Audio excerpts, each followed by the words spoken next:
three-part series on land access for beginner farmers, for experienced farmers, for people wanting to access land, not only to grow food, but perhaps to build homes on. But generally, our whole focus of this land access series is to really highlight the need and the desire for more land access opportunities in Dutchess, Columbia County, as well as New York in general. And what are the things that we can do to support that? So we've asked some amazing folks to join us today to talk with everyone about what supports there are out there for people who have either land or resources, and they want to devote those resources to land access work.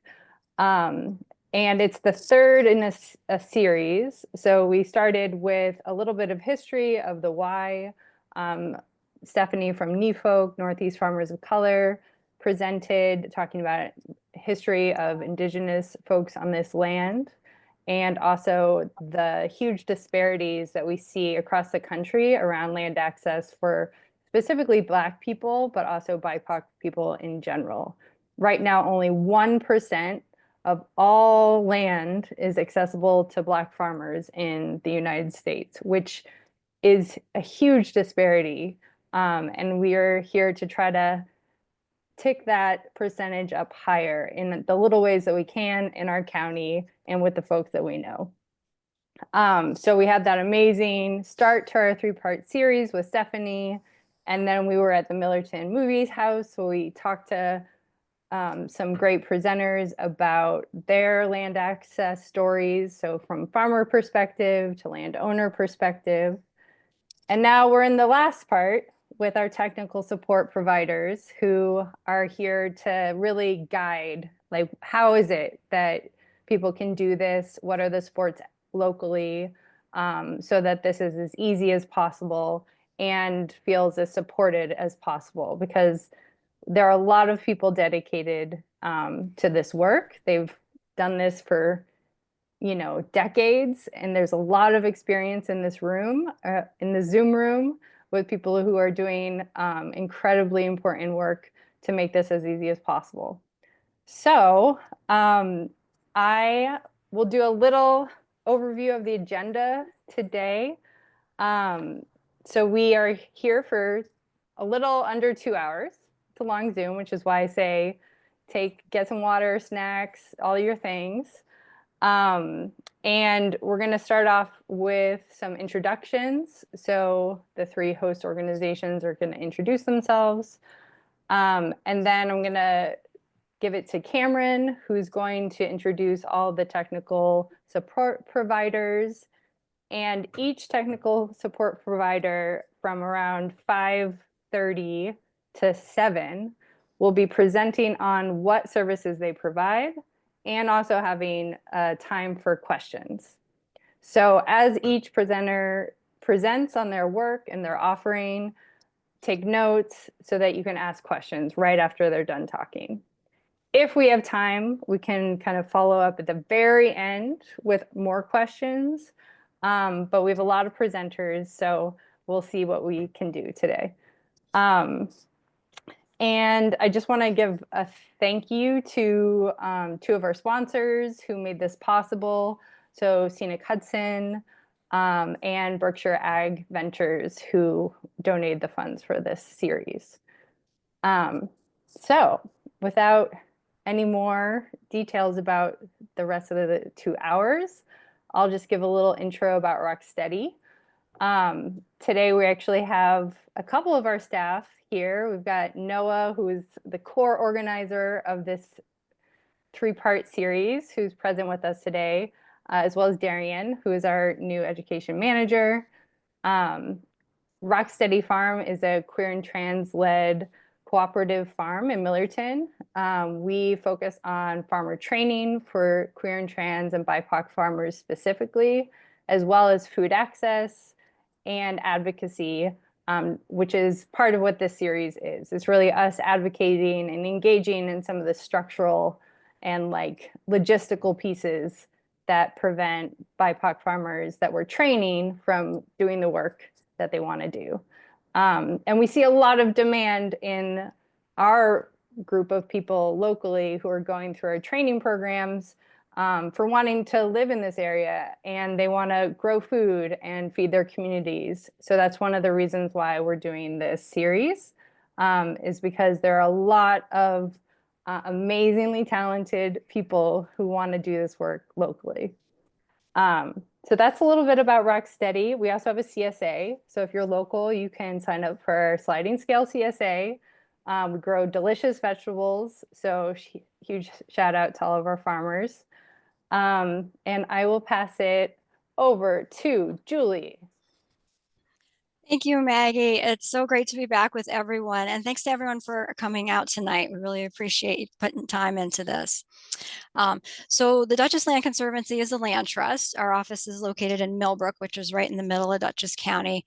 And we've been serving Dutchess County since 1985. This is actually our 40th year. I think a lot of you are probably familiar with land trusts, so I won't go into that too much. But basically, it's important to know that no two land trusts are alike. There are a lot of tools in the toolbox. We all have essentially similar goals. You know, our mission is dedicated to preserving the scenic agricultural and environmental resources in Dutchess County. But there's a lot of tools in the toolbox, and everybody does this a little bit differently.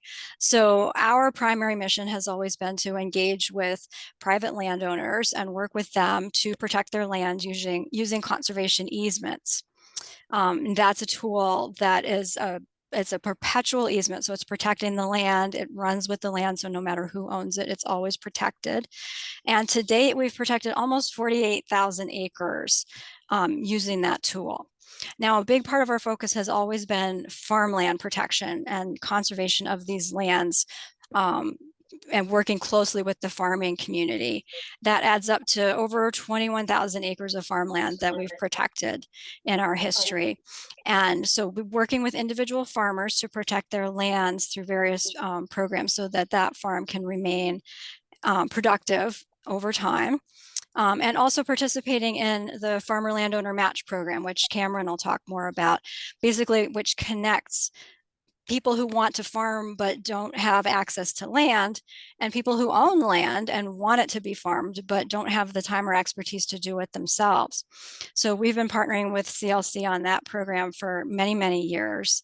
And I think it's kind of a great example of the strength of this three-way collaboration that has pulled together these programs with Rocksteady Farm, CLC, and the DLC, that we have these farmers that, as Maggie said, are so pivotal, so important to the community, raising the food and, being kind of a community center, a place where it's really special to live in a place where you can meet the people who grow your food and you can ask them questions. We're really, really lucky to have that kind of access to our farmers. And working with CLC and all of these speakers tonight, all these technical service providers who work very closely with farmers to allow them to do what they need to do to provide the support and the resources that they need. And our part at the DLC is protecting that land, making sure that land is still available to be farmed now and in the future. And I'll hand it off to Cameron. Thank you, Julie. And thank you all for being here. So I'm Cameron and work with the Columbia Land Conservancy, and kind of like what Julie was saying, we have the land protection component, and so protect forest and farmland with conservation easements. We also have public managed or properties that are managed for public use, and have education programs as a component of those. And then we also have our farmland work side, of which I run the farmland match program that Julie was talking about, in collaboration with the Dutchess Land Conservancy. And then also Alex is here today from Farmland for New Generation. So we work with them via their website that Alex is going to talk about. That's the Farmland Finder website. And then through that regional navigator program, help connect folks who are looking for farmland, like Julie mentioned. So it's around getting access, and then there's also a component that's a little more specific to farmers who are looking to transition their farms and that's work with in collaboration with American Farmland Trust on their Land Transfer Navigator program. But I'm going to keep mine pretty brief because I want to hear from all of you guys. And so we're a little ahead, which I think is good. So Maggie, are you good if we just shift right in? Okay. Yeah, I can just say for participants, if you're not speaking, just keep your microphone on mute if that's possible. And yes, that's just a little reminder, but feel free to also, if you have questions, put them in the chat throughout this entire event. And we'll try to answer those questions. Go for it. Awesome. So again, just want to thank everyone that is here presenting. I have the privilege to work with a lot of you guys. And I'm grateful that you're taking time to share your work and really appreciate all the work that you do to support farmers and landowners. And we will be starting with Michaela from Soil and Water. Michaela, if you are ready. All right. So unfortunately you guys can't see me, but I'm Michaela from Columbia County Soil and Water Conservation District. Yeah, really the majority of what we do is provide technical support. We really don't do a lot with land access. Actually, it's all about resource concerns for us. But a little bit about who we are. There's 4 of us in our office right now. We're hopefully looking to get a 5th in the near future. But we've got Dylan, who's our director. Michelle, she's our administrative assistant. Leanna, she does all of our education and outreach for just environmental stuff in general, and then there's me, and I work really close with Dylan on all of our agricultural projects, and that's really all that we do. Other soil and waters across the state and across the country, they have a little bit of different focuses depending on the needs of their county. So some counties do stream and wetland restoration projects, they do stormwater runoff projects, but for us it's all about agriculture and resource concerns associated with ag. And Leanna is super stellar with her education programs. She does programs with kids all the way from like primary school, middle school, high school, all the way up. She goes to our nursing homes and assisted living and does programs on anything you could possibly want: birds, bats, bugs, anything. So a little bit about what Dylan and I do. All we do is work with farms and our landowners, and it's all around the basis of improving soil and water health. So we're coordinating projects, conservation projects. You know, there's a difference between conservation and preservation. Conservation is wise use, whereas preservation is no use, and you can't have no use in farming because then it wouldn't be farming. We provide technical support. We oversee funding provided by the state for projects. And then really the biggest thing that we do is administer New York State's Agricultural Environmental Management Program. Some people call it AIM or AEM. Typically we refer to it as AIM just because it's quick and easy. And so what that program looks like is, like I said, it's state run, but it's administered by the soil and water districts, and it's a tier system, and there's 5 tiers. So tier 1 is 2 pieces of paper. It's just an inventory, kind of quick and dirty about what your farm is, what you're farming, how many animals, and their average weight if you have animals. And then the second sheet is just a quick questionnaire about some of your management practices. So are you using petroleum products? Do you have a well or spring on your farm? Stuff like that, just to give us an idea of what's going on. Tier 2, we come out to the farm, walk around, sit down, talk to you, and we assess and prioritize areas of concern. And we do that based on what you answered yes and no to in the initial questionnaire. So if you answered yes, we have a pretty lengthy document in detail for each of those questions. And it just really goes more in depth on how you're storing petroleum, how you're storing pesticides and fertilizers, where you're spraying them, that kind of stuff. That allows us to identify areas of concern, places where we could improve, places where we could better soil health, better water health. So tier 3, we work with the farm, we go back and forth at length about what the farm's goals are, what their capacity to do a project is, and how it lines up with our goals and what we have funding available for. And then we create a plan based around all of that. Tier 4 is implementation of this plan. Usually, we plan for everything, and then the plan ends up not all getting implemented because of money and what have you. And then tier 5 is after a little bit, we come back, evaluate with the farm. Hey, how's it working? Do you like it? Is it helpful?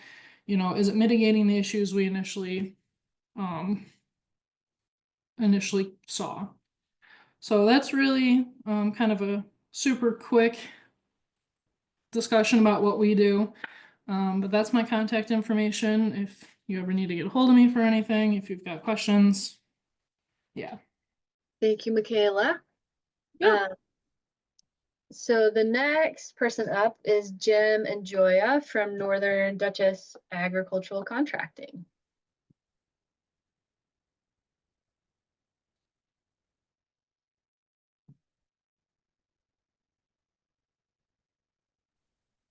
Okay. Can you hear us? Yeah, we're Okay, on. good. So my name is Jim Yance. I started this because I love farming, and my family did it for years.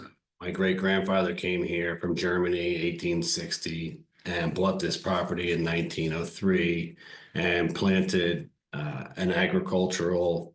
He got an agricultural situation going that was totally sustainable, and he had an orchard, he had pigs, he had cows, he had chickens, and it got him through the Great Depression. But they bought this land because the land has a southeast facing ridge, and it's great for growing the orchards. And that's some of the small things that you need to know if you're going to make this really work. So we've been in business 12 years, and we've helped a fair amount of clients, a lot of CLC members and Dutchess Land Conservancy members, into creating things that they like. And over the past 15 years, we've devoted more of our attention to new farmers, landowners, and just trying to get people to understand their potential, the agricultural potential, and the steps they need to prepare the land so that their goals are fulfilled and it isn't a letdown. We convert a lot of woodland, overgrown pastures. We set them up into being hay fields, do a lot with livestock, and basically any form of land preparation, whether it's for the aesthetics or agricultural, we're involved in, and we enjoy helping people. So, Joy, you've got some examples. Yeah, as Jim mentioned, we work with CLCs and Winnicke, particularly involved with CLC's landowner and farmer match program. The people that we have worked with are typically landowners that have come up from New York City and have bought significant parcels of land, particularly in Columbia County. But of course, are not in any way prepared to deal with the what is needed. For example, this is a CLC client or member, and now client since 2013. For him, we restored a 300-acre dairy farm. The process began by clearing 25 of those acres that were overgrown pastures and mature woodland to create a landscape of hayfields, gentle hayfields. In the process, Jim has a knack, not just for the agricultural aspect, but also an aesthetic sensibility. And he almost always employs that in his resurrection of the land. So in this particular case, the client had particular type of trees that he was interested in, and any other mature trees of interest we made sure to highlight in addition to any interesting aspects of the land's natural features, any rock formations, water features, etc. after the land was cleared, woodland soil is typically nutrient poor, so it was necessary to plant a double rotation of cover crops, spring and fall, to aggregate the soil and naturally fertilize the soil. In addition, for this client, we created an on-contour water harvesting permaculture swales, which were designed naturally. They're almost invisible in the landscape, but they're designed to collect and redirect water to his newly planted orchard. Other projects, not necessarily directly related to agriculture, but we expanded and dredged and sealed several ponds under DEC supervision. And in the end, built a 18-foot stone waterfall and receiving pond. So in general, we convert woodland and old overgrown pastures into hay fields, orchards, pasture for livestock, and sometimes just great scenic views. Sometimes this includes excavation, drainage issues, pond issues, restoring the old ancient stone walls, fencing, old roads, etc. That is pretty much what we do. We resurrect old farmland, and it's typically New York City immigrant into the area. A lot of people are interested in the ag assessment. For that purpose, we often use hay fields because they're very low maintenance. And it's always reasonably easy to find a farmer or we do it ourselves, hay the fields. And that's pretty much it. Regarding organic, briefly, I know a lot of people there's a lot of interest in organic, and converting conventionally farmed land to USDA organic requires commitment and preparation. We've worked in that process, particularly with CLC clients, and restoring conventionally farmed fields with cover crops so as to resurrect the soil. It's a 3-year, for the USDA, it's usually a 3-year process. And there's a whole process and series of rules and regulations that you need to explore. Jim? So, I mean, in closing, what we do is take the experience that I have learned and she has learned throughout the years of farming, sitting on the tractor and finding fields that are saturated and unusable, and take that experience and better property as we go. And I'd like to take that time to be able to help people who want to start from scratch and build that establishment and have goals that actually work out and don't fall short. So, everybody has a vision as to how they'd like to see their farm. I mean, I know there's a lot of climate, there's economic constraints.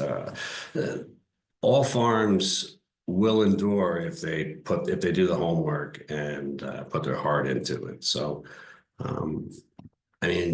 we have a wide range of experience. So any questions that you'd like to ask, don't be afraid.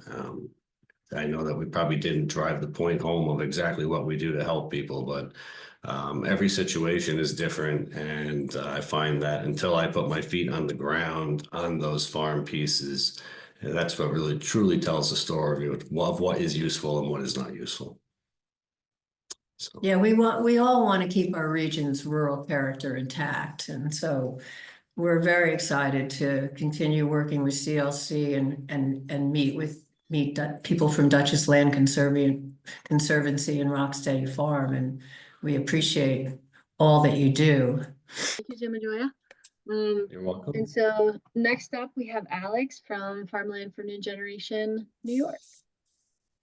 All right, let me pull up my slides. Let's hope this works well. Can you guys see my presentation? Yes. All right, perfect. Now let me just pull it up so I can see your faces again. Okay. All right, so I'm Alex Morency. I work for American Farmland Trust, particularly in our Farmland for New Generation New York program. So I'm the program associate of that group. So again, that's Farmland for New Generation New York. I'm going to use the acronym FNGNY because it is a mouthful to say the whole program name all the time. Before I dive into that program, I just wanted to quickly touch base about American Farmland Trust, or AFT, so that you know who the organization is that I work for. It is a national nonprofit organization. It was started in 1980 by a group of farmers, ranchers, conservationists, philanthropists. Probably best known for the green bumper sticker that you'll see around that says "No farms, no food" on, cars and trucks all across America. Our mission kind of includes three main areas. So it's to protect agricultural land, promote environmentally sound farming practices, and to keep farmers on the land. And those are kind of our three primary priority areas for our work. Let's see if I can get this to change. And AFT has both regional and national. So we work on a regional scale and we also work on a national scale. All of our national initiatives are meant to kind of enhance those three areas of our mission statement. So all of our programs are tied specifically to one of those areas. We have 8 regional offices from California to New England, which includes our New York and New Jersey office that I work out of in Saratoga Springs, New York. The regional initiatives, or our regional programs, they focus on, of course, advancing AFT's mission, but also reflect some of the regional challenges that we see in different areas across the state or across the country. A lot of times they're usually very similar challenges, but sometimes there are specific things affecting different regions of the country. So one of our programs that's specific to New York that I'll dive into today is the Farmland for New Generation New York program. That's going to work specifically around issues related to farmland access and transfer. This slide is going to show some of the other program areas that we have in New York. And I just wanted to bring it up to say that I am not specifically working on all of these programs, but if there is something that folks are interested in learning more about, you can always reach out to me and I am happy to get you connected to the other folks in my office who can tell you more about some of these programs. Okay, so keeping farmers on the land, that is part of AFT's mission, and that is what Farmland for a New Generation New York, or FNGNY, the program works to address.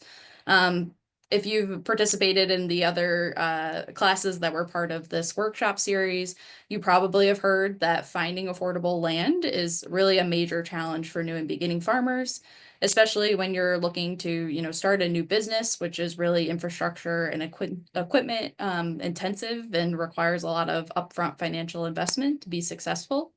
So while farming is hard to get into, it's also really difficult to get out of. In New York, the average age of our farmer is 65 years old, and they own or operate nearly 2 million acres of land. This property, or a lot of these farmers that are in this age group also don't have identified successors to take over their business. So this land is really at risk of being lost to development when it changes hands in the future. So FNGNY was launched in 2018 to kind of help bridge the gap between these two generations, so the entering and the exiting generation. FNGNY, it is a partnership between American Farmland Trust, the New York State Department of Ag, Cornell Cooperative Extension Offices, land trusts, and many other agricultural nonprofits kind of across the state. So we do cover all of New York State. Together, we're kind of working to help bring new beginning farmers, underserved farmers onto the land, as well as helping that senior generation or non-operating landowners make their land available to farmers. So there's kind of two major parts of FNGNY. The first is the New York Farmland Finder website that I'm going to dive into a little bit more on the next slide. So this is a website where you can go find a farm, you can find a farmer to work with, you can find a farm job, and the website also offers kind of a first point of contact for someone who's just looking to get information or guidance or referrals. You can contact us, give us a phone call, and we can myself or my other team members, Tim and Ignacio or Molly, can provide referrals or guidance as needed. The second half of the program is we have our regional navigator organizations or regional navigator program that you heard Cameron mention that before.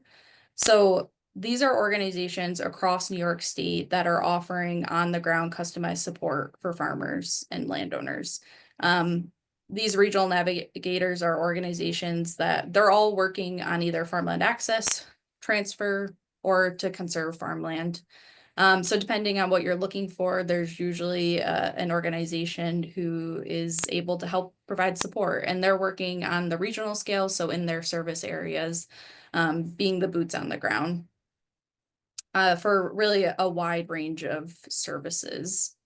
And so part of that relationship, so we have the website and then we have the regional navigator organizations. Part of what AFT does as the coordinators of the regional navigators is we offer training and support for the regional navigators to be able to continue to do their work, to broaden their scope of services, and to be able to just really continue to provide TA and support to farmers and landowners. So over the last 7 years, the program has helped match 211 farmers to land opportunities. It's kept roughly 11,000 acres of farmland in production. So when I say a match, these are leases, these are purchases, they're farm management opportunities between, maybe a landowner had a property and was looking to hire a manager, or had an existing farm and was hiring a manager. There are some other more innovative arrangements too that have been created. But that's what I mean when I say a match. It's just a match between the farmer and the landowner. And in addition to those matches too, the program, so AFT staff and the regional navigators have provided training to over 12,000 farmers in the last 7 years, farmers and landowners. So the New York Farmland Finder website is, this is just a screenshot of the homepage here. How you can utilize, or how a landowner can kind of utilize the website and the program to get connected to a farmer. It is bulleted here, but I just wanted to highlight the fact that you can go on and create a farm profile for your property if you're looking to get connected with a farmer. The farm profile is going to include your property details, how much land you have available, the soil types if you know it, any infrastructure that might be available, also any photos or maps, anything like that you would like to include. And then there is lots of text boxes as well. So there's a lot of opportunity to be able to provide narrative that includes things like your goals or descriptions of the property, things that you want to include there. Some of these farms, might be family properties, so you want to include some of the historical information about, what it previously was doing, or if it was previously like a dairy farm and now it's not being used, you can provide that information. So there's a lot of room to provide some text. Once you have a profile on the website and it has been activated, you're able to contact any of the farmers that are listed. And there are over 200 farm seekers listed on the website currently. So there's lots of people out there looking for opportunities. The number of farm seekers does usually greatly outweigh the number of available farm properties that are on the website. So there's about 220 farm seekers. There's only about 120, maybe 130 farm profiles on the website at a time. So a little bit of an imbalance there. Folks, folks who are really looking for opportunities, and the opportunities that are available are a little more limited. So if you are a landowner who is able to use the internet, readily, or a farm seeker who's looking for an opportunity, you can go on and create a provider yourself. If you have limited internet access or you don't have an active email address, either myself or a regional navigator can act as a liaison for you. So we could actually create a profile on your behalf. Have the information up on the website. We could take the inquiries and then filter them for, to you, so that you don't have to have the internet access or be on the internet yourself if that's something that was limiting. We're able to review profiles, provide feedback on them, help clarify information.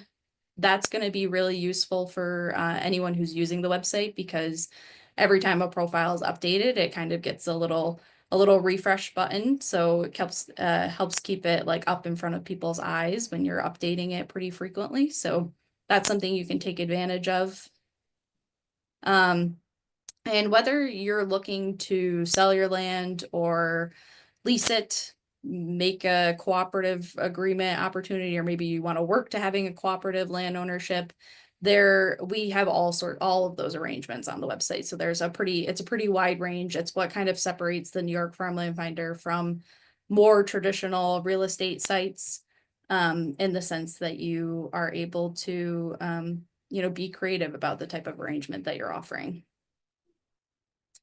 And then, our technical assistance does vary. So myself, my coworker Tim, and my coworker Ignacio are all able to provide direct technical assistance as needed. I typically handle a lot of stuff related to the website.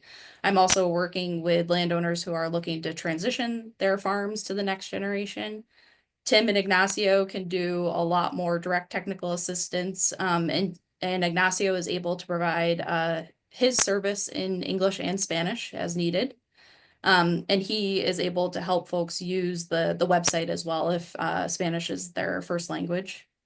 And then the regional navigators, like I said, they all have a really wide range of services that they're able to offer folks. So I am happy to provide referrals. If you are in a specific area and you're not sure which regional navigator you should reach out to, you can always contact me and I can get you in touch with them, or you can find them on the Find Support page of the website. You can find all of those regional navigator organizations. And most of them you don't have to have a profile on the website to reach out to regional navigators. You can go ahead and do that at any time. All right, so next up we have Rachel from Land for Good. Thanks so much. As mentioned, my name is Rachel from Land for Good. We work in the 6 New England states, providing direct technical assistance for landowners and retiring farmers and farm seekers. And I'll just share a little bit with you about Land for Good and what we do in New England. And at the end, of course, I'll share some resources and leave time for questions. And just briefly, at Land for Good, we believe that land is something to be honored and treasured, not exploited. And we have an awareness of the lived history and current history of Indigenous peoples and nations in a long area of colonialism. So I just want to take a minute to honor and acknowledge those who continue to steward this land and have done so since time immemorial. Myself, I'm calling in from Abenaki, Wabanaki, and Pennacook territory in what is now known as southwestern New Hampshire. And if this message is of interest to you, this map, I invite you to visit Native Land Digital, and I'll stick that in the chat.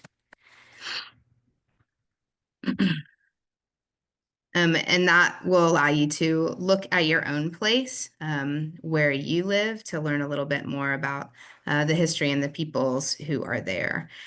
So Land for Good's mission is to expand secure farmland access, tenure, and transfer. And as I mentioned, our direct service is in the 6 New England states.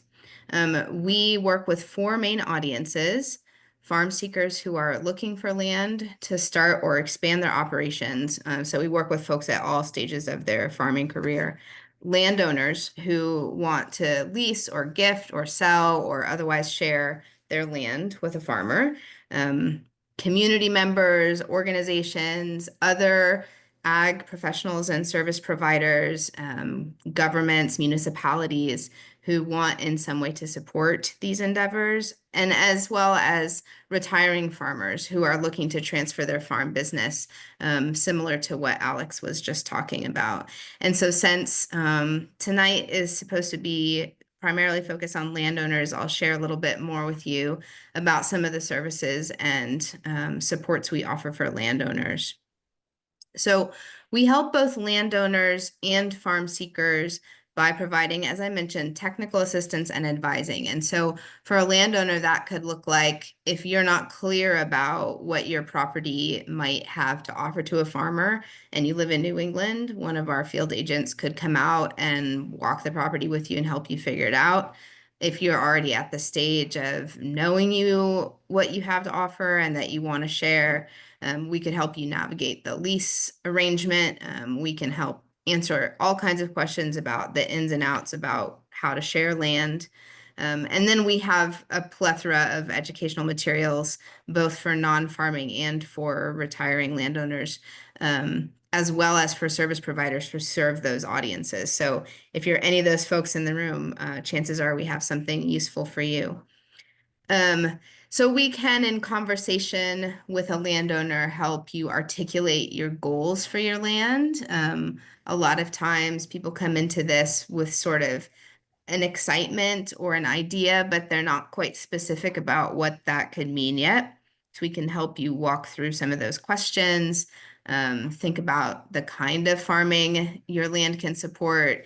Is it hay? Is it livestock? Is it veggies? Is it small fruits?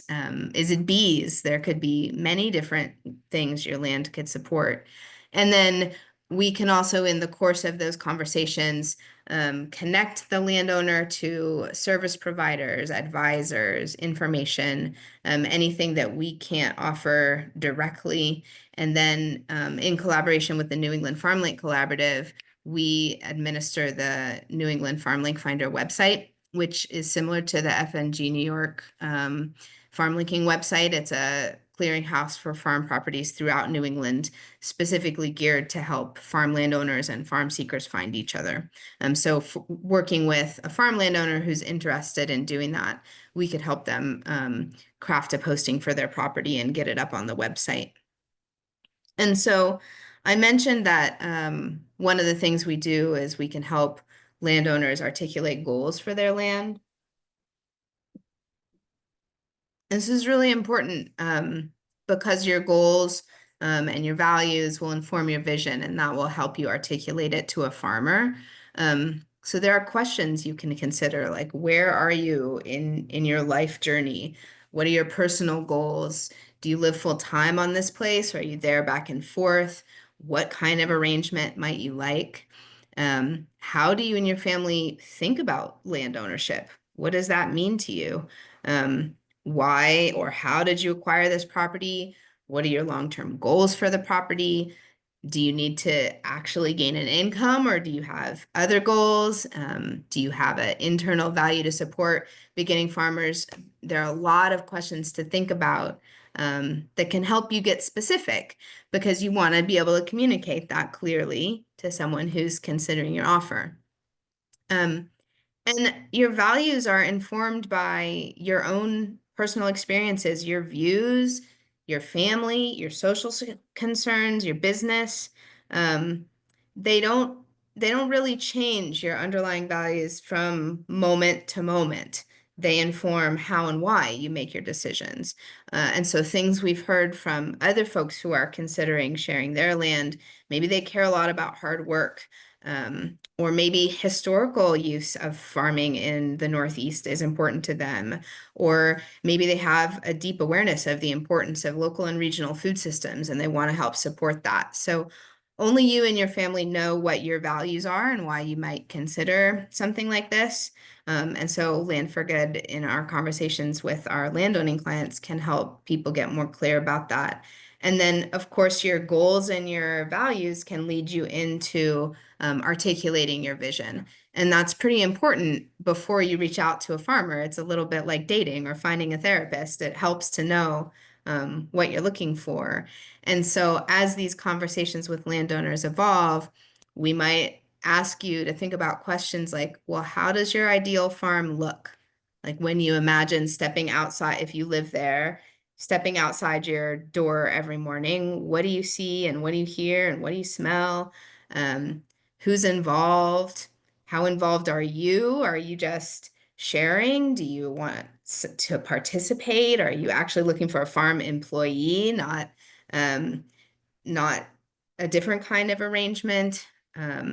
how does the farmer get onto your land? Are the two of you sharing a driveway, or do you have some specific access? So we can even walk you through some of those specific questions about the nitty-gritty housing and infrastructure, and what are you going to pay for and what are they going to pay for? So all of those questions and your goals and your values and your vision can all help set that foundation so that you're ready for inquiries once you decide to post the opportunity.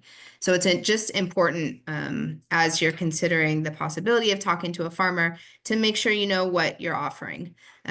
Is there a place for a farmer to live there? Or are you only looking for people who come and go from a nearby town?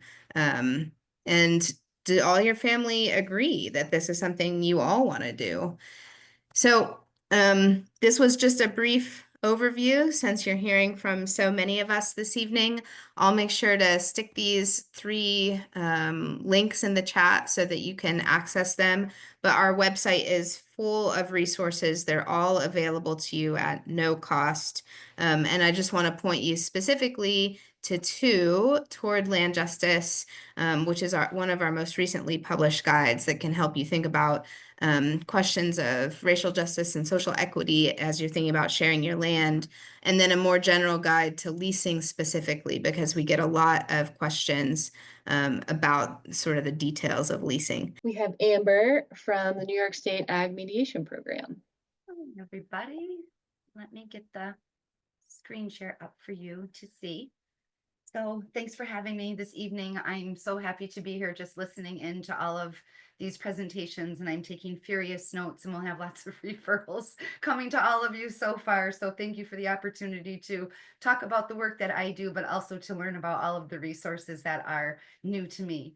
I'm the statewide director of the New York State Agricultural Mediation Program, which is a mouthful. So we go by NYSAMP for short.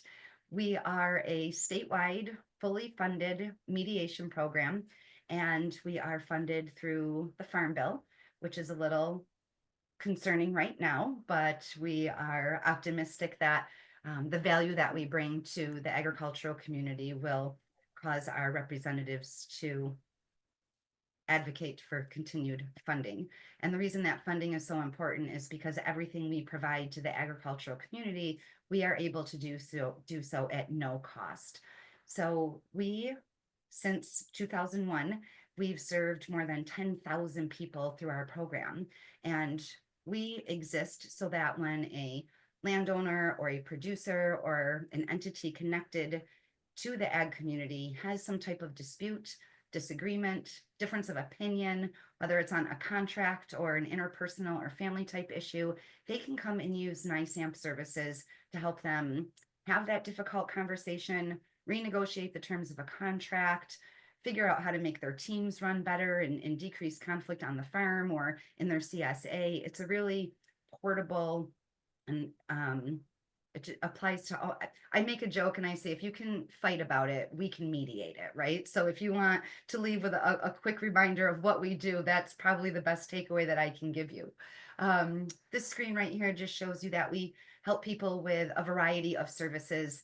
We obviously are a mediation program at the core. And if you're not familiar with mediation, that's a process in which parties who have different perspectives and different points of view and maybe have a disagreement between them on some issue, sit down with a trained neutral mediator who walks them through a facilitated process with the idea that maybe we can find some points of agreement and we can come up with a plan that everyone agrees is a good path forward. So it's a really powerful process, but I feel like we're kind of a secret and we're a little bit lesser known. So I, again, thank you for the opportunity to talk about the important work that we do. We also do facilitation of groups and meetings. We provide training to everyone from farm owners to executives to the organizations that you are all representing and entities just like yourselves. And we also offer conflict coaching, which is a one-party service where maybe somebody is just in a really tough situation and they want to try and figure out what is the best plan for them as an individual and how they can move forward. And so they can work with a coach to kind of explore that, explore their power, explore the options, and maybe get a better sense of how they want to move forward. We also I do a lot of work with USDA disputes. So if you are a newer farmer or landowner, you might not have ventured into this territory yet.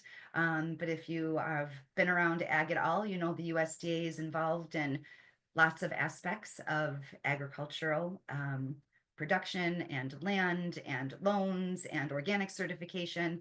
And so whenever somebody receives an adverse determination from the USDA, they get a decision that they disagree with, they actually have the legal right to request mediation before they move on in the appeals process. So I spend a lot of my time mediating cases around wetland determinations, loans, again, organic certifications, crop insurance, not so much grazing out in New York. That seems to be a bigger case type out west. But it is a case type nonetheless that can come through NISAMP. But the rest of the work that we do is around things I've heard all of you already talking about. So farm leasing. And we know that newer farmers are, to become a farmer, it's usually easier to lease land, or less costly rather, maybe not easier, as opposed to making the purchase. So we mediate a lot of leasing disputes, and we are happy to jump in as early in the process as people are willing to have us. But oftentimes you don't think about getting someone to help until there is a disagreement or a very clear difference of opinion. And so we find that oftentimes when we are pulled in, the situation has escalated and people are very positional, and it's like the lease is about to fall apart or maybe not go forward. And that's where we tend to find that people reach out to us. But just know we're happy to work with people early on before things escalate. We've heard a lot about farming transitions or lack of transition planning. And so we do a lot of that as well. We have farmers who are aging out, who have some ideas on what they want to do with the farm.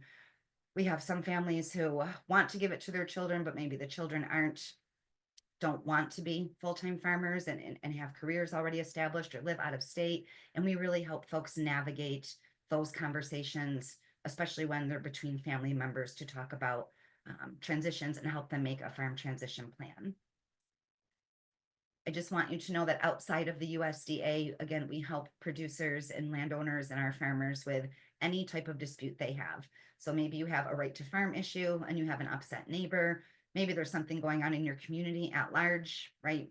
Think of solar farms and the land purchases and the poles that need to go up, and all of the stakeholders in that who can see things differently and maybe disagree about some of the development that we see happening in New York State. And also, we all have families. It doesn't matter what your occupation is. So whether folks are in a position to part ways and maybe think about a divorce, whether there's custody visitation issues, co-parenting issues, anything that can be a conflict within a family, we also provide services through a network of 20 court-funded mediation centers that we work with from the state level at the NISAMP level. And then finally, I just want you to know that we do a lot of custom cases. So the solar farm was not a hypothetical. That's actually, we do some work with some large groups that include everybody from, Cornell Cooperative to the Ag Enhancement Board, to the county board, to the developer, to the landowners, to community members, to the power company, to the attorneys involved, to the newspaper who has an opinion, as maybe helping people in the community form unfavorable or favorable opinions. And so these large, complex, multi-stakeholder issues are other situations in which folks can utilize NISAMP resources. I didn't turn my timer on, even though I said I was going to, so I could see if I was talking way too fast or way too slow. I don't see anyone cutting me off yet, so I'm happy I've reached my final slide here. This is our contact information.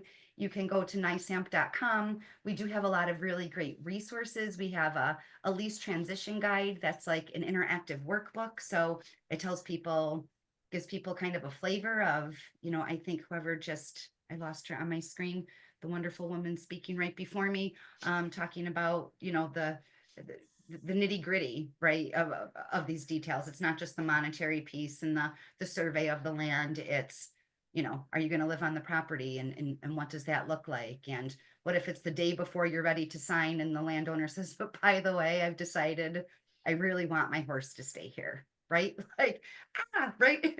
It just pauses, and, you know, these nuances can come up if you're not prepared or haven't thought about them proactively. So I hope this is helpful. Feel free to take a peek at the website. I'm always available. So if you just want to talk with me more one-on-one, I will always make myself available to speak with anyone who's interested in doing so. So next up, we have Jules from the Farmer Housing Working Group at Glenwood. Hi, folks. Let me get my screen up for you.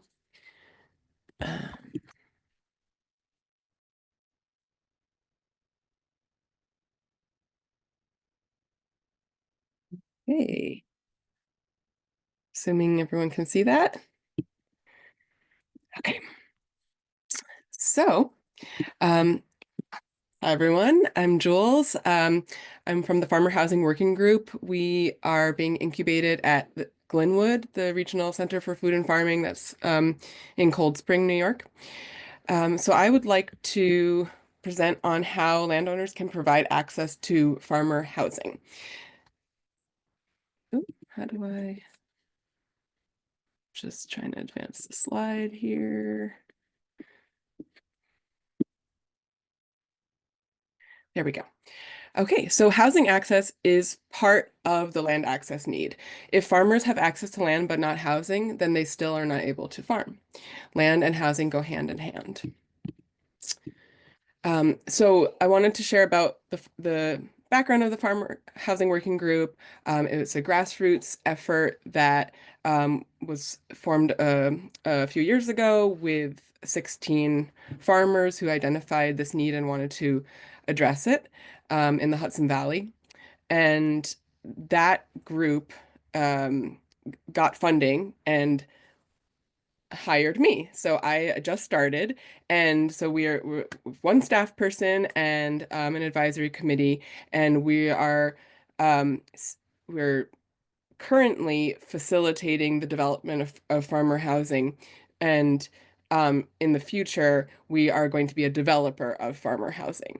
So currently we are providing information around policy, advocacy, funding opportunities, zoning, site planning, and local specialists to farmers and landowners who are interested in building housing on or off farm, but for farmers and farm workers.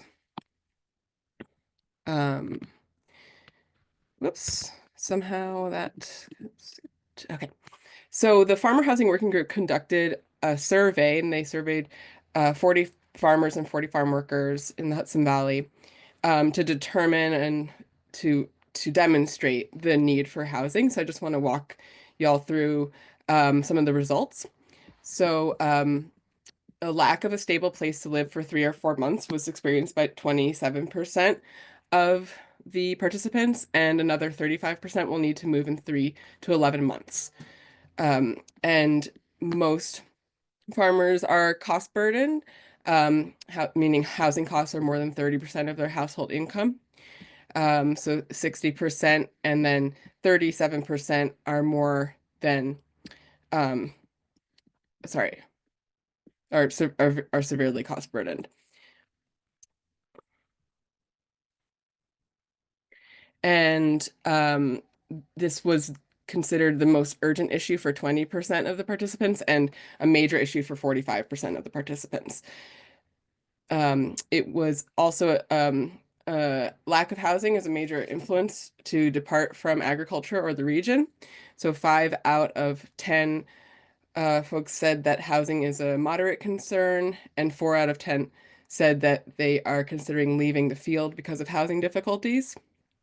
And of those who told us they were leaving the region, 5 out of 7 cited housing costs as a significant factor. So this is a major disruption to 50% of farms that were surveyed. where they had a crew member leave after starting work due to housing changes or pressures. And 60% of farm owners or managers have had applicants turn down a position due to inability to find housing.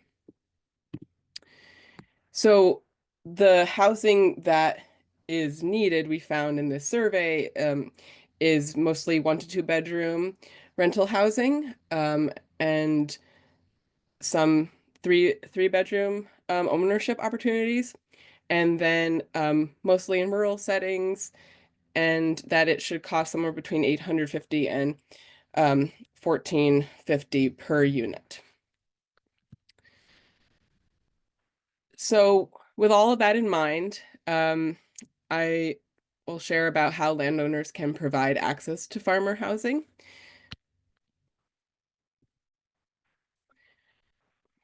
Oh, somehow it skipped around. Let me find. Okay. So how can landowners respond? So there's some obvious ways, which is to rent out units of existing housing at an affordable price to farmers if you have rental units. Build housing to rent to farmers on your land. And there are funding opportunities for that, which we could possibly partner on. That's one way that our organization could, support a landowner that wanted to build housing for farmers, either for farmers on their land or farmers in the region. And then there also could be the option of subdividing your property to donate or sell land below market value, ideally, to a farmer or to the Farmer Housing Working Group to develop housing. Or you could lease your land to a farmer, for example, a 99-year inheritable ground lease, so that a farmer could build a house that they own while leasing the land underneath that the landowner owns. And another way to sort of ensure that there is the potential for housing being developed is through conservation easements, including an allowance for the development of farmer housing in the agricultural conservation easements. So they're not just protecting the land from development, but they're providing the opportunity for the farmer housing for the land stewards who are going to be caring for that land as farmers. And oh, right, and also an important stipulation is that the housing that could be developed within the agricultural easement could be for farmers on that land or for farmers off that land in the region. So to supply housing for the surrounding farms. And then you could put restrictive covenants on the deed, stating that the property can only be sold to individuals who intend to use the land for farming or agricultural purposes. And also you can put it on an affordability covenant to keep the housing affordable.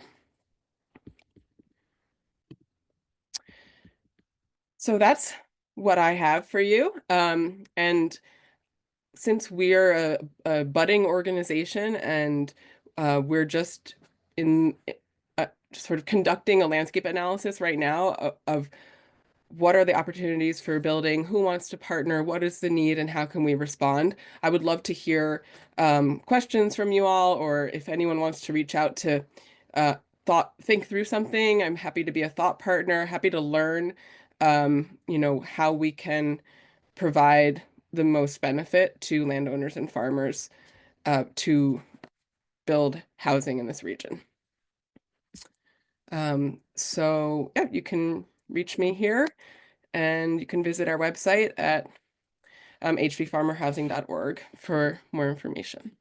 All right. So the Dutchess County Agricultural Navigator position is very different than the regional ag navigator positions that Alex was talking about with American Farmland Trust. In fact, when I worked for Cooperative Extension here in Dutchess County, I was the regional ag navigator as well as being the Dutchess County ag navigator. So it's just one of those that's kind of use the same terminology. And I'm going to go on. Go ahead to go to the next screen for me, please, Julie. That would be appreciated. So the origin of the ag navigator position and hit. Yeah, just go ahead. So it came up in 2015. We did the Dutchess County Agriculture and Farmland Protection Plan for Dutchess County.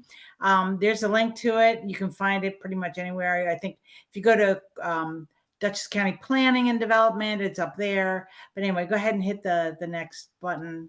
There we go. So one of the primary recommendations was to address the need for coordination and collaboration, a couple of words you've already heard many times already this evening. The recommendation focuses on the need for an agricultural advisory committee. So we had one actually appointed to report to the county executive to provide organization and leadership in carrying out the vision of the plan. So the idea was that this plan was not going to sit on a shelf and get dusty. All right. And that there was a need for an agricultural navigator to advance ag economic development and to coordinate existing programs. The original plan was for Dutchess County, I believe it was Sullivan County and Ulster counties, because they were all doing their ag plans at the same time, was for the three of them to go in on a position together. So it would have been a regional navigator back before AFT had theirs, but only one county put any funding towards it. And so an RFP was written in Dutchess County to serve Dutchess County. Go ahead, Julie, just hit the next. So the plan itself created different options to how to do the navigator position. So that was one of them, was going with other counties. The need was strong to have a single person that continuously communicates with the farmers and the existing agricultural agencies and organization infrastructure to put the plan's recommendations to work. With the leadership from an advisory committee, the ag navigator would take the lead in helping to implement many of the other strategies included in the plan. So it really became one of these things where there was one person, one point contact, but yet they weren't, and it ended up being me because Cooperative Extension got the RFP.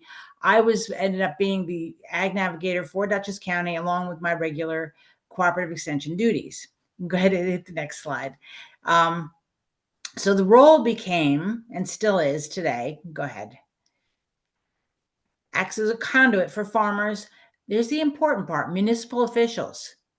So they're local, they're federal, they're state, and economic development specialists to provide impartial information and advice when implementation of local regulations are proposed that may have an impact on agriculture, farmland, and agricultural businesses. So many of you may say, well, I don't really need that. However, when the assessor comes and denies you, you're going to probably call me. And why did this happen? This is where this gets a little touchy. All right, go ahead with the next. There we go. So the ag navigator is to collaborate, communicate with county municipal officials, the farming community, ag organizations, and other agencies on, go ahead, agricultural issues and solutions. Go ahead. Economic viability and sustainability of farming, and opportunities and feasibility of new infrastructures related to agriculture. I don't know if there's more on that slide or not, probably not. Oh, there it is. And also assist in the implementation of the Ag and Farmland Protection Plan, which is now due for an upgrade. It's been 10 years and most of what we've set out to do has been accomplished. Next slide, please. So the plan had, I think, 5 initiatives. Go ahead, Julie. Exploration of the agricultural industry's strengths and weaknesses, opportunities and constraints, data-rich description of actual conditions. So 5 core initiatives to support the growth of our county's agricultural economy. Go ahead. So creating a position, ag navigator and an agricultural advisory committee. That was done.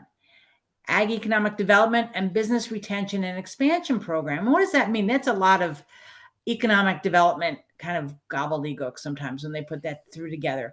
But when you talk to economic development people, those who actually work in that field, they're going to tell you it's all about jobs.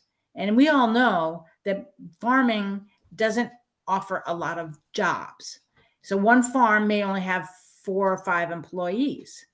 Some of them may have a lot, but a lot of them have only a couple of employees. So to economic development folks, it's not an important piece of the county's economy.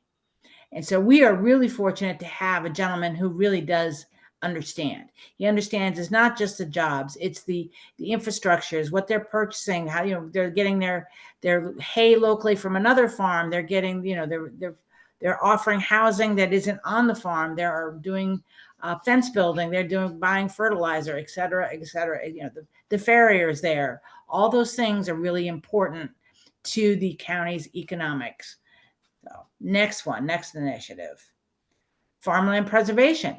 So we've worked very closely with the Dutchess Land Conservancy, a little bit with Columbia County Land Conservancy, a little bit with Scenic Hudson. We've done some programming, and I think go ahead to the next one. Farm-friendly regulation. We actually had a staff member conduct a farm-friendly audit of all the regulations for each town, and it's available on the county's website. And it just says how farm-friendly is your town, and you can go through. I think there's pages of questions that they asked, and it's an eye-opener, I think, for some towns to go through that process and look, especially planning boards.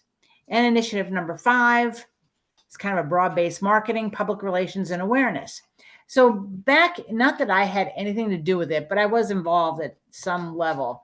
Back in 2015, we had one FFA program in Dutchess County. We now have 5. So we've really done, I think, the marketing part of that, getting it out there that we really need to have youth involved in order for our older generation of farmers to move on. So I think we've done a pretty good job with that. And there is a 6th one in the works. So I think that, and they're like John Jay High School down in the southern part of the county.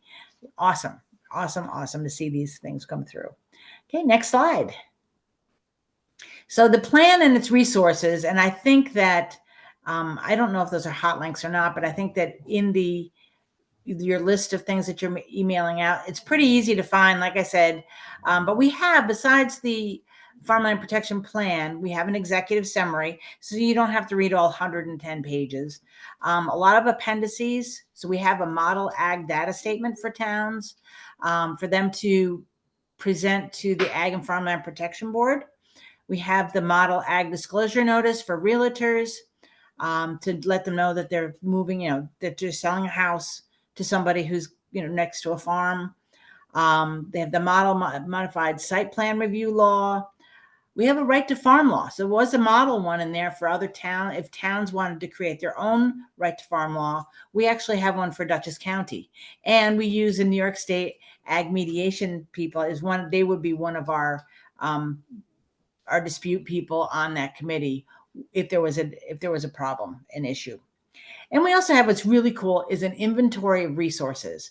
It's online. It's a searchable database. So if someone wants to find funding, so it doesn't go by grants, it says funding, but it specifies funding by grants, or it gives you about 3 different choices. You can look up. Now it's got to be redone. It's kind of gone through its useful life. I think we created it in 2018, so it needs to be updated. But I know that American Farmland Trust is on there.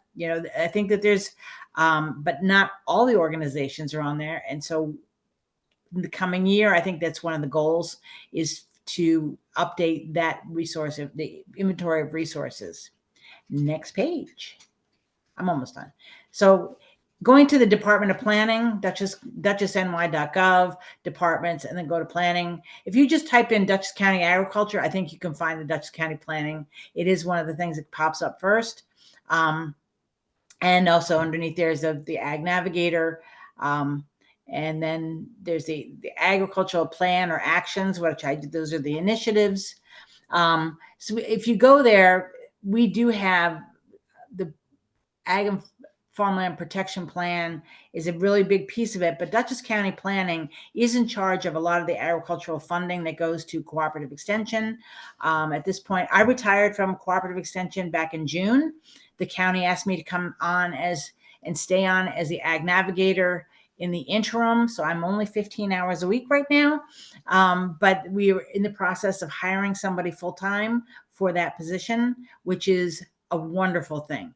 Our farmers in the beginning were not really, didn't really understand how this was going to work. And now if you ask them, I think it's a great thing. They have somebody they can go to and say, hey, how come my barn is being assessed at full value now? Why is that? Well, it's been 10 years. A barn has to be, it can now be assessed as a 10-year-old building. But those are the kinds of things that, I get questions all over. I help conduct tours. So the new person coming on, I've been asked to stay on for an undetermined amount of time to help onboard them. People do forget, they think that I was born with all this knowledge, and it took me 38 years to build that data set. So, trying to help somebody who's new is coming on, it's going to be a task, and we'll get them on board and moving along really quickly. So, here in Dutchess, I've got, a great position. There's all my contact information, and that cell phone number will stay with the Ag Navigator, as will that email address. So that's so you don't have to worry about that. Oh, that was her old number. Is she still there? Yes, that's the number. So yes, so that's it. That's all I've got. So I think we're pretty much at the end of our time. I just want to thank everyone for being here, and thanks especially to all of our speakers. This is an incredible amount of knowledge here in this room. And I'll throw it back over to Maggie for some closing remarks. Great. Thank you again, everyone. Thank you so much, presenters. Please know that we're going to share all your resources with the participants, those who registered for the event and those who came today, so both. We really thank you for your time, everyone who joined us today. We will be emailing a survey. So please look out for your email about our survey. Gives us input about running these types of programs in the future. And please stay tuned to the DLC, the CLC, Rocksteady for our educational programs in the future for 2025. And reach out if you have any other questions. But so nice to be with y'all tonight, and hope you have a good evening. Thank you. Thank you all. Have a great evening. Thank You you. too. Thank you.